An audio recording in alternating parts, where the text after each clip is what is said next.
You know the story of Icarus, a boy given wings made of feathers and wax, a father's warning not to fly too high or too low, a moment of pure joy at the sky, followed by the sun, the melting wax, and the fall. It's a good story. It's also not really about Icarus at all. The real answer is far stranger.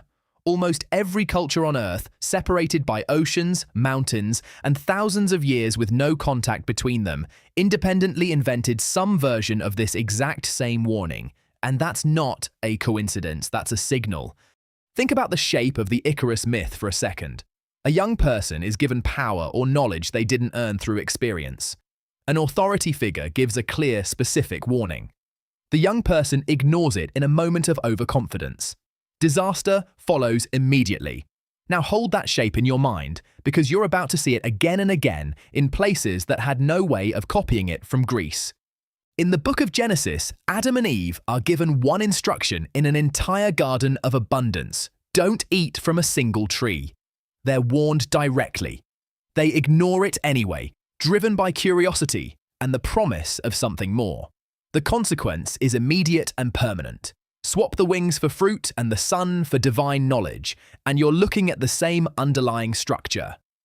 In Maori tradition, the story of Maui includes an attempt to gain immortality for humankind by passing through the body of the goddess of death while she slept. Maui was explicitly warned by a companion not to laugh during the attempt. He was overconfident, the warning was ignored in effect, laughter broke the silence, and the goddess woke and killed him.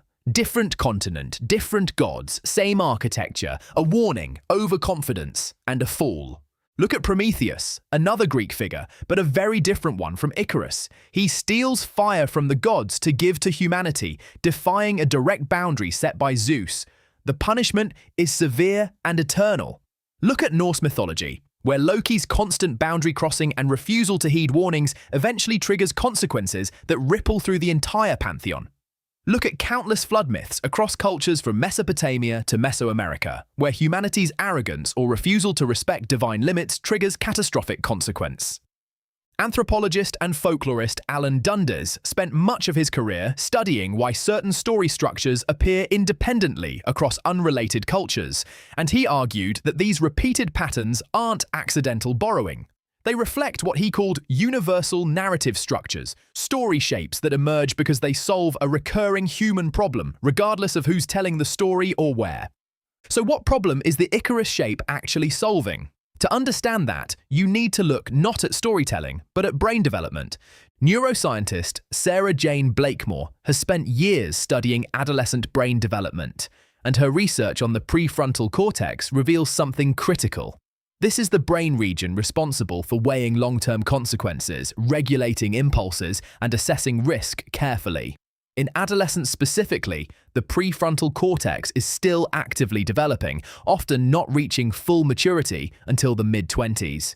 Meanwhile, the brain's reward and emotional systems are already fully online, sensitive, fast, and powerful. This creates a specific and predictable gap.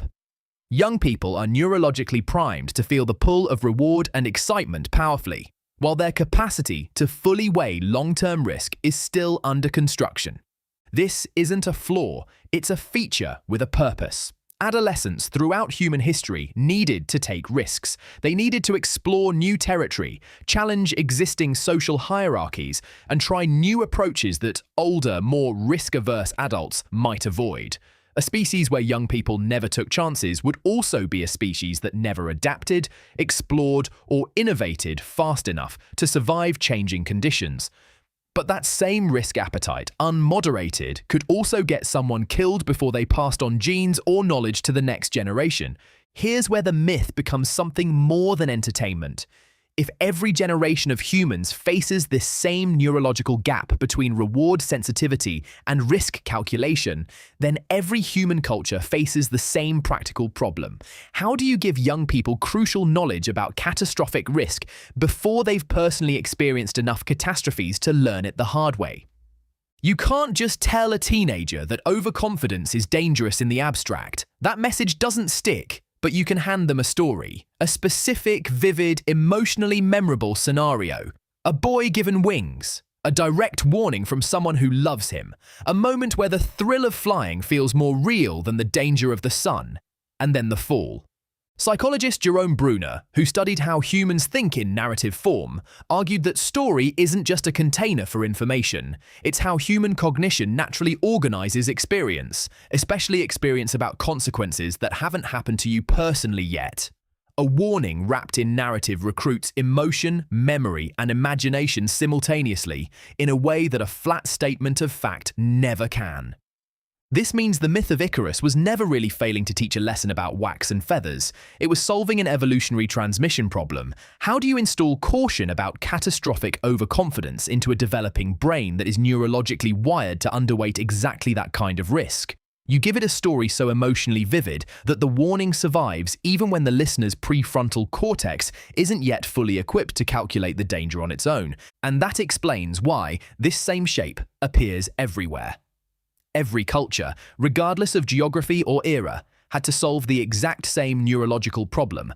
A generation of young people whose brains were built for bold risk-taking, but not yet built for careful risk calculation.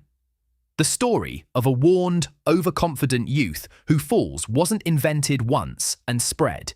It was independently discovered again and again, because it's not really a story about gods or wax or gardens. It's a solution, encoded in narrative, to a gap in human brain development that has existed in every generation, everywhere, since long before anyone wrote anything down.